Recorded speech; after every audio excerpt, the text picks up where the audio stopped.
7 heures du matin, 2 heures à New York, aux États-Unis d'Amérique. Nous sommes aujourd'hui les mardis 23 septembre 2025 en depuis Kinshasa. Bonjour à tous et à tous et bienvenue à vous. Nous rejoignez dans cette première édition du journal sur notre antenne d'édition qui partira justement de New York où le président de la République, Félix-Antoine Tshisekedi Tshilombo, effectue une visite de travail sur place. Il a assisté aux côtés des chefs d'État venus du monde entier à la célébration du 80e anniversaire de l'Organisation des Nations Unies. Il passe à New York. Nous retrouvons notre envoyé spécial, Pierre Kibombe Somoui. « 80 ans d'âge, ça c'est créée en 1945, l'Organisation des Nations Unies a célébré 8 décennies de promotion de la paix, des droits humains, de progrès social, de développement durable au siège de l'ONU à New York. La République démocratique du Congo est représentée à cet événement au plus haut niveau de l'État par le président de la République, Félix-Antoine Tshisekedi Tshilombo, qui est arrivé à New York aux premières heures de la matinée de dimanche 21 septembre. Les 80 ans des Nations Unies ont été célébrés dans la grande salle de congrès en présence de plusieurs chefs d'État et des gouvernements venus des différents pays du monde entier. Pour le secrétaire général des Nations Unies, Antonio Guterres, il y a 80 ans, sur les ruines laissées par la guerre, le monde a fait germer l'espoir. Et une charte, une vision, une promesse, la paix est possible lorsque l'humanité fait bloc. Les Nations Unies se sont préoccupées d'aider les pays à instaurer une paix durable. L'ONU déploie des dizaines de milliers de casques bleus dans le cadre des opérations de paix afin d'aider les pays à passer des conflits à la paix. Des meilleures conditions de vie pour tous en promouvant la paix, les droits humains, le progrès social ainsi que l'accès aux soins de santé et à l'éducation. Les Nations Unies ont cherché à améliorer la vie des populations. Pays épris de paix et de justice, la République démocratique du Congo s'est frayée une place dans les concerts des nations grâce à la diplomatie agissante du président de la République Félix-Antoine Tshisekedi Tshilombo. La RDC a été élue au Conseil de sécurité et aujourd'hui la RDC se retrouve vice-présidente de la 80e Assemblée générale des Nations Unies, l'actuelle Assemblée générale.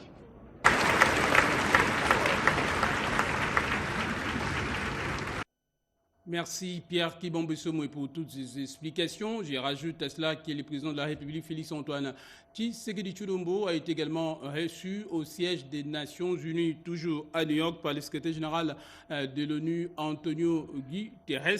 Les échanges ont tourné autour de la situation sécuritaire dans la partie est du pays. Les détails dans ces reportages signés Pierre Kibombe Somoui.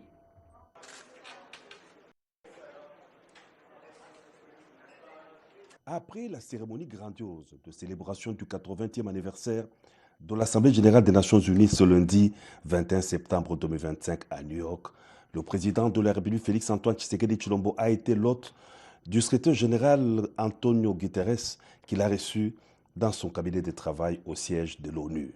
Aussitôt après avoir été accueilli, le chef de l'État a été convié à consigner quelques mots dans le livre d'or. Les échanges ont été axés sur la situation sécuritaire dans l'est de la RDC en proie à l'agression rwandaise et des effectifs de l'AFC M23. Le secrétaire général de l'ONU a tenu notamment à s'enquérir de l'évolution des processus de Washington et de Doha pour la restauration de la paix durable dans l'est du territoire de la RDC. De la mission des Nations Unies en RDC, il en a été question au cours de l'entretien. La mission est assurée par la MONUSCO, mission de l'Organisation des Nations Unies pour la stabilisation en République démocratique du Congo. Elle a pour mandat de protéger les civils, les personnels humanitaires et les droits de l'homme et unir les efforts du gouvernement congolais en matière de stabilisation et de consolidation de la paix. Merci Pierre Kibombe Somoui pour toutes ces précisions dans le reste de l'actualité visé par une pétition réclamant son départ. Vital Kamerhe a démissionné de son poste du président de l'Assemblée nationale hier. C'était dans l'après-midi, c'était bien avant le début la plénière qui devait justement examiner les rapports de la commission chargée de traiter les pétitions. On en parle dans ces reportages. L'environnement politique à l'Assemblée nationale ne plaidait plus pour sa présence au perchoir. Vital Kamerhe, président de la Chambre basse du Parlement, était visé par une pétition depuis bien avant la rentrée parlementaire de la session ordinaire actuelle. Le député Crispin Bindoulé a su recueillir plus de la moitié des signatures des députés nationaux pour exiger le départ du président de l'Assemblée nationale, mais avec lui, 4 autres membres du bureau. Alors que le processus était en cours pour la présentation d'une commission mise en place afin d'examiner les pétitions, le président de l'Assemblée nationale, Vital Kamerhe, a rendu le tablier après avoir présenté ses moyens de défense à la commission.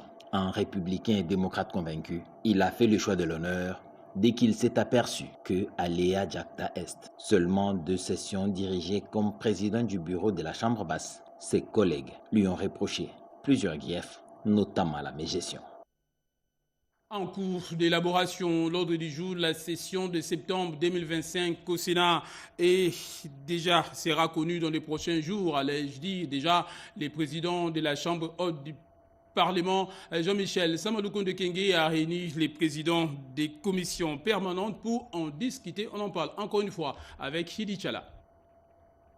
Le président du Sénat, Jean-Michel Samaloukonde, a présidé lundi la première conférence de présidents de la session ordinaire de septembre 2025 tenue au Palais du Peuple. Cette rencontre stratégique avait pour principal objectif l'examen et l'adoption du calendrier des travaux à réaliser durant toute la session. À l'issue de la réunion, la rapporteure du Sénat, Nefertiti Ngoudianza, a confirmé que les préparatifs avancent bien et que la première plénière de cette session sera convoquée incessamment. La restitution peut-être pas, mais à venir, effectivement, nous venons d'avoir notre première conférence des présidents de la session de septembre 2025. Cela, c'était pour examiner les calendriers des travaux que nous aurons à suivre durant toute la session. En tout cas, c'est ce qui est à retenir, c'est que nous sommes en train de nous préparer pour le lancement de notre plénière, la première plénière qui aura lieu incessamment en tout cas. Et nous voudrions que la population puisse savoir que le Sénat est prêt pour l'entame de ces travaux. Cette session parlementaire est particulièrement attendue car elle portera notamment sur l'examen du projet de loi des finances pour l'exercice 2026. Outre l'examen de la loi des finances 2026, la session de septembre examinera aussi d'autres matières importantes. L'actualité, c'est aussi les lancements à Kinshasa de l'opération de contrôle de nouveaux permis de conduire biométriques. Plusieurs conducteurs se sont abstenus hier de circuler en raison de l'absence de ces documents exigés, une situation qui a provoqué également une raréfaction, diminution des véhicules de transport en commun dans la ville de Kinshasa. On en parle dans ce reportage signé à Nassezi Doumbou. La brigade de contrôle des permis de conduire biométriques est sur la chaussée depuis ce lundi 22 septembre 2025. Conséquence, les chauffeurs, pas en ordre, ont séché la route. De milliers de citoyens ont battu les pavés. Rareté des taxibus, des foules sur tous les arrêts de bus. Augmentation des prix est donc une conséquence logique. Par exemple, l'itinéraire Matete-ISC qui coûtait 1500 francs congolais est passé à 3000 francs congolais. Au quartier, on a 2000 francs. 2000 francs, on a fait embouteillage. Pourquoi on a fait la quartier? À partir d'une bouteille, on a déjà beaucoup de embouteillage. Chaque chauffeur fixe le prix selon son consentement. Nous parcourons de longues distances à pied.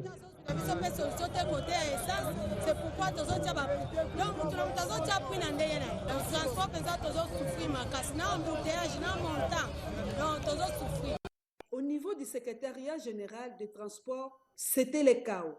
La journée était marquée par un afflux massif d'équérants de permis de conduire. C'est tout un problème. Non, on ne sait pas. Où irons-nous? Parce que ici, tout le monde la ville. Nous venons juste ici à bon marché pour récupérer le permis. Donc c'est vraiment impossible. Là, pour entrer là, il faut donner quelque chose. Si vous avez des francs congolais, donc on ne va pas vous recevoir. Et puis pour en avoir, c'est tout un problème.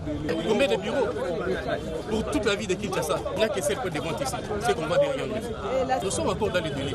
On ne sait pas pourquoi ce genre de transport sont en train de financer la population. Les Congolais veulent toujours en dernière minute alors qu'un délai légal a été donné depuis 2024. Et l'état d'avancement de projet financé par la Banque africaine de développement en République démocratique du Congo, eh bien, le sujet a fait l'objet d'échanges entre la première ministre Judith Suminwa Tuluka et une délégation de cette institution financière de développement. On en parle dans ce reportage. À Kinshasa, la chef du gouvernement Judith Suminwa Tuluka ne veut plus de projets qui traînent. Ce lundi, la première ministre a reçu la Banque africaine de développement. Objectif, exiger des résultats. Face à une délégation de haut niveau conduite par le directeur Afrique centrale de la BAD, Léandre Bassolé, le message est clair, accélérer l'exécution des projets en RDC. Il a été question dans un premier temps de s'accorder sur la nécessité importante d'accélérer la mise en œuvre de l'existant en termes d'engagement. Le groupe de la Banque africaine de développement en RDC, aujourd'hui, c'est 1,6 milliard de dollars engagés, avec un taux de décaissement qui tourne aux alentours de 25%. C'est faible. Donc, Madame la Première ministre nous a donné en fait des instructions pour vraiment accélérer la mise en œuvre et l'utilisation de ces ressources. Parce que le retard dans l'utilisation de ces ressources, c'est le retard dans le changement des conditions de vie des populations congolaises. Malgré un portefeuille de plus d'1,5 milliard de dollars, seuls 25% de fonds ont été décaissés. Un rythme jugé trop lent. La chef de l'exécutif central, Judith Suminwa Tuluka, a aussi présenté les grands chantiers à venir. Compact Résilience, le Compact Énergie et le très stratégique projet Grand Inga. Des projets clés pour l'avenir énergétique et économique du pays. Toutes ces priorités, la Banque africaine de développement, par ma voix, a réitéré la disponibilité pour pouvoir apporter un appui non seulement technique et financier aux autorités congolaises pour la réalisation pleine et entière de ces différentes priorités. Ce dialogue de haut niveau ouvre une nouvelle phase dans le partenariat RDC-BAD.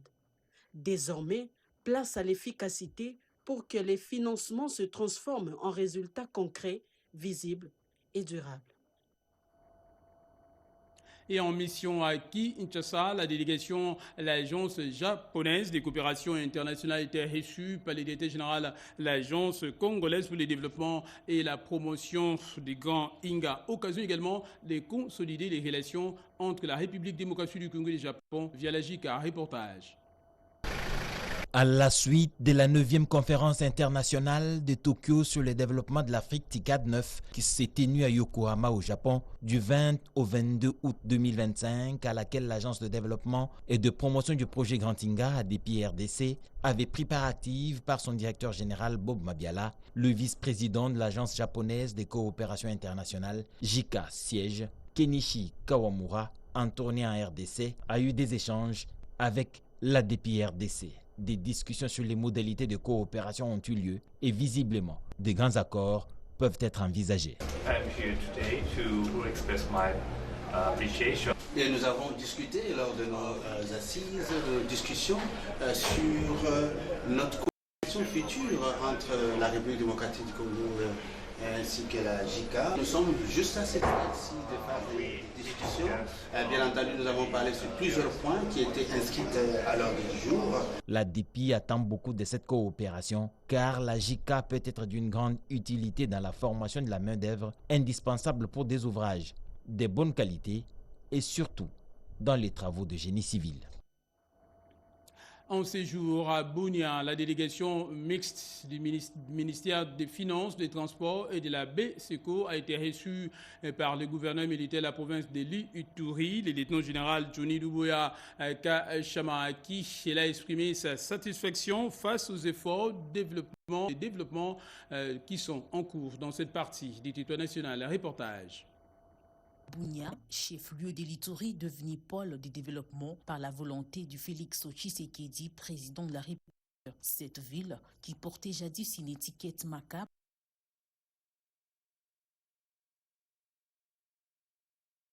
gestion de sa voirie et de son aéroport.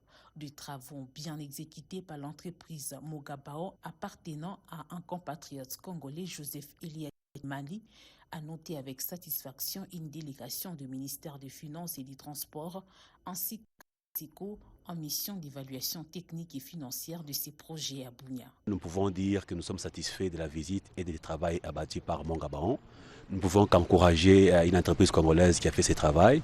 Et certes, il y a quand même des recommandations par rapport aux travaux qui sont en cours. Nous puissions avoir de l'espace, que la RVA puisse dégager l'espace et la MONUSCO également pour que l'entreprise ait de l'espace pour accomplir les travaux repris dans le contrat de l'entreprise Mogabao.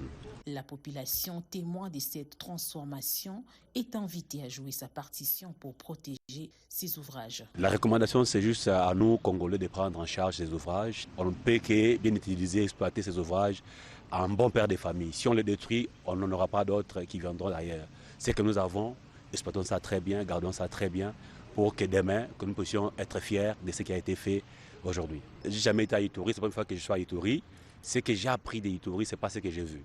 Je peux qu'encourager ceux qui sont à Kinshasa, ceux qui veulent visiter Ituri, de venir visiter Ituri. Et ceux qui n'ont pas de parcelles à Ituri, c'est le moment d'en avoir parce qu'Ituri se transforme. Ituri est en sécurité, la nuit comme le jour, nous sommes en sécurité. Financé par les gouvernements centraux, les travaux de modernisation de la voirie et de l'aéroport de Bunia sont exécutés sous l'œil regardant du gouverneur militaire, le lieutenant-général Luboyaka Chamadjouni.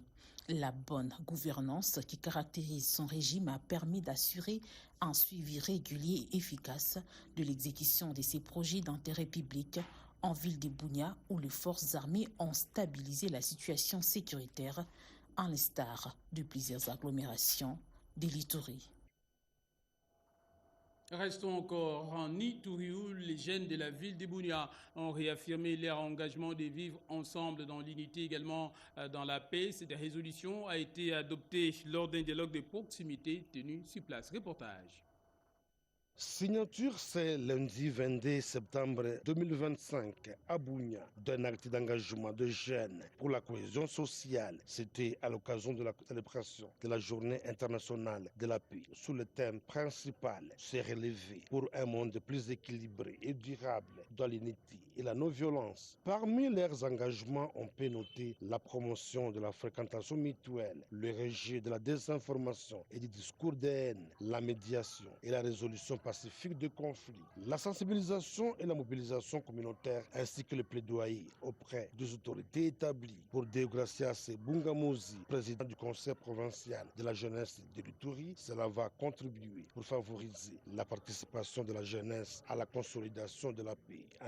Pour nous, c'était crucial et cela va renforcer la dynamique et l'impact des jeunes dans la consolidation de la paix. Pour nous, nous continuons à croire que la jeunesse constitue un pilier majeur dans la consolidation de la paix. Sans cette jeunesse, il n'y aura pas la paix. Et la paix, comme vous le savez, n'est pas théorique. La paix est pratique et cette pratique doit caractériser notre quotidien. Occasion pour Madame Céline Bungisabo, conseillère du gouverneur militaire en charge de l'administration et fonction publique, qui a présidé cette cérémonie, d'appeler ce jeune à faire de ce dialogue un tremplin afin d'aboutir à une véritable paix en Ituri. Chers jeunes, nous vous encourageons à faire de ce dialogue un véritable espace d'échange où vous allez vous dire la vérité, vous parler sincèrement sans hypocrisie et donner des propositions constructives afin d'aboutir à une paix durable dans la ville de Bunia et en Ituri en général. Ainsi, le gouvernement provincial place la confiance en vous et espère que vous pouvez transformer les blessures du passé en une force pour bâtir un avenir meilleur.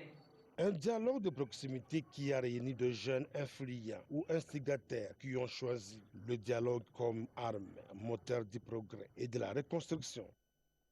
À Isiro, le gouverneur de la province du Haut-Ouélé, Jean Bakomito Gambou, sollicite l'implication des femmes dans la lutte contre l'insécurité dans cette partie du territoire national, également les violences dont elles sont victimes. Il a à cet effet sensibilisé plus de 500 femmes. Le gouverneur Jean Bakomito Gambou du Haut-Ouélé Emparer ces contacts de proximité avec les différentes couches sociales de la vie d'Issiro, membres du CAFCO. C'est le tour de femmes de toutes les associations d'être sensibilisées sur l'unité et la solidarité autour du chef de l'État pour le développement et le retour de la paix. Ensuite, la lutte contre l'insécurité, mais aussi sur la relance agricole. D'apporter le soutien le plus total au président de la République, aux efforts qui sont faits pour le rétablissement de la paix. Nous avons également échangé autour de la question sécuritaire. Les mamans sont appelées à contribuer pour la sécurisation de notre ville et de notre province. Elles doivent dénoncer, être vigilantes, mieux collaborer avec les services de sécurité, doivent rejoindre le gouvernement provincial dans la relance de l'agriculture. Nous sommes contents qu'elles se sont engagées. Nous allons leur apporter tous les soutiens nécessaires. Les femmes ont bien apprécié l'initiative de Jean Bakomi Togambou avec promesse de bien jouer leur rôle à tous les niveaux. Remercions l'excellence gouverneur pour les problèmes de sécurité. Nous allons trouver des coupables comme nous sommes des mâles. Nous sommes prêts pour la guerre hors d'état de nuire cette situation d'insécurité qui plane dans notre province.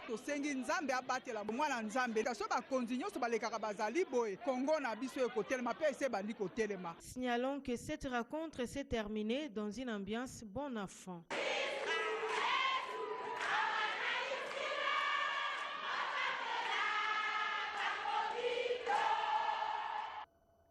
Et à Kinshasa, des initiatives majeures portées par l'ambassade de France en poste en République démocratique du Congo s'apprêtent déjà à voir les jours. Il s'agit entre autres de l'Institut régional de la mode en Afrique, également les lieux de création planète Jupiter. Objectif visé à travers ces deux initiatives et de promouvoir les talents africains dans la mode, également la mise en République du Congo. Ce point de presse avait pour objectif d'annoncer officiellement les dates de l'inauguration de deux projets culturels d'envergure à Kinshasa, l'Institut régional de la mode en Afrique prévu pour le 25 septembre et les lieux de création Planète Jupiter dont l'ouverture est prévue ce mardi 23 septembre 2025. Porté par l'ambassade de France en RDC en partenariat avec Kobo Hub, ces deux infrastructures culturelles visent à former, inspirer et connecter les talents émergents dans les domaines de la mode et de la musique africaine. Les jeunes qui vont venir travailler sur les métiers de la mode travailleront également sur la rentabilité de leurs projets futurs. Donc ça, c'est bien intégré.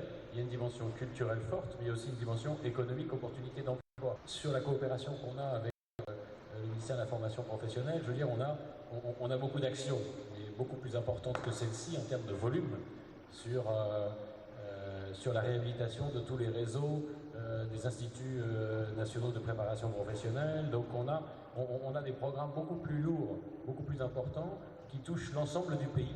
Un nouveau chapitre s'ouvre pour la culture en Afrique francophone. On souhaite accompagner des créateurs dans l'univers de la mode. Planète Jupiter, pareil, des créateurs dans l'univers de la musique. Donc, on espère que les prochains mois, les prochaines années, on aura l'opportunité aussi de pouvoir créer des espaces dédiés au cinéma. Un signal de reconnaissance de Kinshasa comme carrefour créatif majeur sur le continent. Ils ne seront désormais plus seuls. Il s'agit là des jeunes travailleurs qui sont confrontés à des mécontentements avec leurs employeurs. La structure bilingue a été lancée à cet effet. Explication, Séverine Pascal Katonda. Des jeunes travailleurs à Kinshasa sont pour la plupart ignorants de leurs droits qui garantissent les principes de travail, la conformité et la prévision des conflits. Pour partager cette connaissance à tous, la structure bilingue en collaboration avec le Conseil communal de la jeunesse des Bandalungwa ont organisé le samedi 20 septembre 2004 une matinée de sensibilisation aux jeunes travailleurs, toutes catégories confondues, dans la salle polyvalente de la commune de Bandalungwa. L'objectif de cette action est de faire la lumière sur la législation sociale et apporter une assistance juridique pour la médiation en cas de conflit. Nous avons mis en place cette structure pour apporter une assistance juridique gratuite. Il est difficile, un jeune travailleur qui est victime de violation de ses droits en tant que travailleur puisse saisir des instances judiciaires. C'est pourquoi nous nous sommes dit nous devons leur apporter une assistance juridique. C'est là contacter les instances judiciaires, mais également ne serait-ce qu'une médiation. La prochaine étape, c'est l'organisation d'un forum avec des modules tels que l'identification du harcèlement en milieu professionnel, également la connaissance du contrat du travail et tant d'autres. Le conseil communal de jeunes de Bandalungwa a scellé un partenariat avec la structure Bilingue pour faire bénéficier le jeune de cette commune. La raison de cette activité, c'était pour sceller les accords afin de défendre les jeunes qui travaillent. La structure Bilingue qui coordonne Joël Leteta est une initiative de la Générale syndicale pour appuyer les jeunes travailleurs en République démocratique du Congo face aux problèmes en milieu de travail. Cette fois-ci dans la province d'Ikassai orientale où séjournent actuellement les présidents du conseil d'administration de l'autorité de régulation des marchés publics. S'il place en Mbuji-Mayi, il a notamment échangé avec plusieurs personnalités autorités de cette province. Au menu de leurs échanges figurait entre autres la bonne gouvernance et l'importance d'une gestion transparente des marchés publics. Reportage. Dans le cadre de la sensibilisation de parties contractantes sur la procédure de marché public, le président du conseil d'administration de l'autorité de régulation de marché public est arrivé mercredi 17 septembre 2025 à Mbuji-Mayi. À son arrivée, Armand Chamala Kanyinda a d'abord présenté ses civilités auprès de l'autorité provinciale AI Augustin Kayembe Moulemena et a évoqué certaines procédures de passation de marché public. Il dicte les règles et les procédures de passation de marché au niveau provincial. Il faut donc que ces règles-là soient connues, il faut que ces règles-là soient vulgarisées. Nous avons pour mission notamment la formation de tout le monde, des autorités provinciales. Jeudi 18 septembre, le PCA de l'ARMP a échangé également avec le membre du bureau de l'Assemblée provinciale, avec en leur tête Willy Mouya Mukendi, président de l'organe délibérant. L'Assemblée provinciale, c'est d'abord une assemblée législative du niveau provincial. Ils ont un édit qui prévoit les procédures de passation des marchés au niveau provincial, mais aussi, comme vous savez, c'est un organe de contrôle du niveau provincial et ils doivent nécessairement être équipés pour pouvoir contrôler les procédures de passation, les procédures d'exécution et même de contrôle des marchés publics. Le procureur général du parquet général de grande instance, Maurice Kama Alama, et le premier président de la cour d'appel, Eli Ndelo Mbambi, ont reçu également l'équipe de la RMP avant de passer au barreau où la délégation s'est entretenue, aussi avec le doyen Jean-Alexis Kassoassoa. Les bureaux provinciaux RMP s'y trouvant au quartier centre de mission dans la commune de Mkachi a également été visités. Cette mission a été conduite partout par le directeur provincial du contrôle de marché public au Kassai oriental, Olivier Makabou Boukassa. Et pour finir, nous allons parler politique avec le secrétaire permanent de l'Union sacrée de la Nation qui s'est entretenu avec quelques membres du gouvernement de la République autour de la promotion d'une coopération fructueuse. Reportage. La consolidation de l'unité nationale et la promotion d'une coopération fructueuse entre l'Union sacrée de la Nation et le gouvernement de la République au centre des entretiens entre le secrétaire permanent, le professeur André Mbata-Betoukoumé Soumangou et quelques membres du gouvernement, Aimé Boji, Alexis Kizaro et la vice-ministre de l'Intérieur, Eugénie Tchela Kamba, qui a discuté des enjeux de sécurité dans la ville de Kinshasa. Elle s'est engagée en apposant sa signature sur la charte de l'Union sacrée qui représente un engagement fort de tous les acteurs politiques à travailler pour la sécurisation de la population en République démocratique du Congo. Ma loyauté n'est pas négociable. Le président du conseil d'administration de Kobil SA et ambassadeur de la cellule de changement de mentalité, président de la SBL, Force patriotique, Thierry Monsenepo, a signé ce lundi 22 septembre 2025 la charte et le règlement intérieur de l'Union sacrée de la Nation en mesurant la portée et la responsabilité de cette signature pour l'avenir de la République démocratique du Congo. Aujourd'hui est un jour. C'est le jour où j'engage ma propre personne, mais aussi avec moi les structures que je représente. Cet acte démontre que nous sommes décidés à apporter notre accompagnement dans la vision du président de la République, qui aujourd'hui s'articule autour du développement du Congo, de l'unité nationale, de la protection de l'intégrité de notre pays.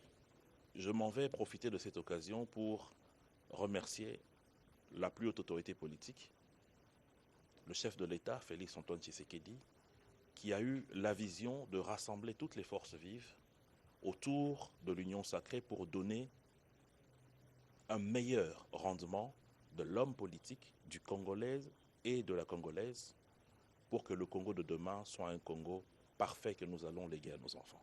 Parmi les personnalités présentes, au siège du secrétaire permanent, le directeur général du service d'assistance et d'encadrement de l'exploitation artisanale, Kapongo Kadjobo Jean-Paul. Il s'est engagé à travailler pour l'émergence de la classe moyenne en République démocratique du Congo. Nous gérons autant de millions des artisanaux, des coopératives minières sur l'ensemble de la plus de moitié du Congo. Alors, il est de notre intérêt de poser des actes et des signes forts pour amener tout ce monde à adhérer dans notre regroupement politique, Union sacrée de la nation. Une journée qui se termine par la signature de l'acte d'engagement par le ministre Justin Kalumba, venu lui aussi réaffirmer sa loyauté envers le président de la République. L'ancien ministre des Finances, Nicolas Kazadi, a posé sa signature en rassurant qu'il reste loyal au président de la République, Félix Antoine Tshisekedi Tshilombo. Il est 10h30 à New York, 7h30 à Kinshasa. Ainsi s'achève cette première édition du journal sur notre compte. Merci de votre attention à notre antenne. Merci également à nos équipes à la rédaction de la régie, notamment à Jonathan Moubalama, Mamita Bangoulou, Jean-Pierre Demazou, Ndolo, ainsi qu'à Didier Diawa, Alain Sodi et Jean-Guy Nteka. Grâce à qui nous avons pu vous informer. Restez avec nous. L'actualité continue en français également dans les autres langues de diffusion. Les prochains points avec l'actualité, ce sera tout à l'heure à 13h30 avec Luzen Tsakala à la présentation. Moi, je vous dis merci et à la prochaine.